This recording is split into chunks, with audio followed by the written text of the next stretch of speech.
서복현 기자는 당시에 한 100일 넘게 현장을 지켰고요. 이상엽 기자는 지난번에 이제 배가 무트로 올라와서 목포 신항으로 왔을 때 그때 한 반년 넘게 이한길 기자는 오늘 이제 취재를 위해서 가는 것이고요. 지난번에 어떤 분이 저한테 왜 그렇게 세월호에 올해 현장에 기자들이 있었느냐, 사실 뉴스거리가 별로 안 나왔을 텐데라고 질문을 해주셔서 그때 뭐라고 답변을 드렸냐면 우리마저 거기서 나올 수는 없었다 이렇게 말씀드린 기억이 납니다. 거기에 가족들도 다 계시고 그런데. 그리고 서복현 기자 같은 경우에는 4년 전에 이제 팽목항에서 계속 100일 정도, 석 달 정도 이제 취재를 계속해 왔는데 아까 뭐 4년 전에 팽목항과 지금의 팽목항이 많이 달라졌다고 잠깐 이야기를 했었잖아요. 이 노란 리본들이 지금은 이제 사실 회색이 다 됐습니다. 그리고 그런 가운데 또 마음이 아팠던 부분은 아직 미수습자 가족 중에 박영인 군이 가족품으로 돌아오지 못했는데 그곳에 갔더니 축구와 색혈례가 있는데 그건 역시 시간이 많이 지나서 운동화끈이 삭은 이런 상황이었습니다. 어떻습니까? 오늘 사주기를 맞았는데. 그때 내가 어떤 가족분들과 있으면서 조금 더 위안이 되어드리지 못한 부분들도 생각이 또 나기도 하고. 그 미수습자 가족분 중에 한 분과 제가 얘기를 나눴는데요. 짧았습니다. 아주. 하염없이 기다리다 보니까 4년이 흘렀다. 이런 얘기를 들었는데 정말 계속 기다림의 시간이고.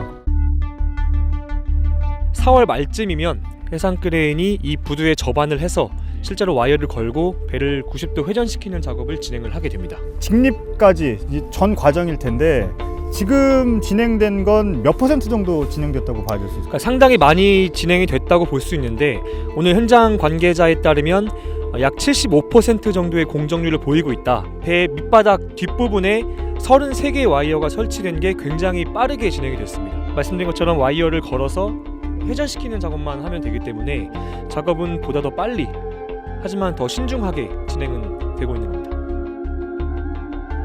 솔레노이드 밸브라고 하는 부품이 있는데요. 그러니까 저희가 자동차로 예를 들면 자동차 핸들을 돌리면 바퀴가 돌아가듯이 배는 조타기를 돌리면 배 후미에 있는 방향타가 돌아가게 되어 있습니다. 이 중간을 이어주는 부품인데 2달 전에 이제 이 부품을 떼내서 2달 전이요? 네, 경남 창원과 일본에 보내서 정밀 분석을 했습니다.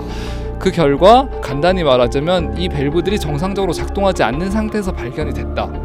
그런데 이게 참사 이전에도 그랬는지 참사 이후에 망가졌는지는 아직 알 수 없는데요. 만약 참사 이전부터 밸브가 제대로 작동하지 않았다면 어떤 세월호 침몰 원인에 대해서 좀 새로운 팩트를 알 수 있는 계기가 될 수도 있습니다. 네. 그 평형수 탱크라는 거는 어떤 부분을 말하는 겁니까? 네, 저기 보시면 이제 배 바닥 부분에 그 물을 채워서 배가 기우뚱하지 않도록 이제 균형을 잡아주는 탱크가 있습니다. 서류상으로는 세월호가 참사 당시에 약 평행수를 700톤 정도 채웠다고 나와 있는데요.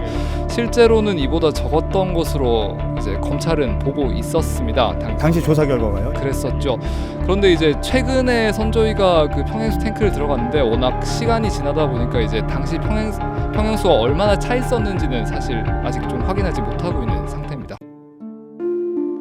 단원고 남현철군, 박영인군, 그리고 양승진 교사가 있고 그리고 권재근 씨, 협규군 이렇게 5명이 남아 있는데 이 출입문이 개방돼 있다는 어떤 사실이 확인된 이후에는 그러면 기관실까지도 유해가 유실됐을 가능성이 있다. 그렇기 때문에 지금으로서는 들어가기 어렵지만 배가 세워지게 되면 직접 작업자들이 발을 딛고 들어갈 수 있는 상황이 되기 때문에 그리고 마찬가지로 중요한 장비도 걷어내게 되면 유해도 찾을 가능성이 있다는 거고 앞으로도 할 일이 많이 있고 또 취재할 부분들도 많이 있는 것 같습니다. 저희 오늘 소셜 라이브는 이것으로 마치는데 앞으로도 계속 취재를 하면서 이 새로운 내용들을 전해드리도록 하겠습니다.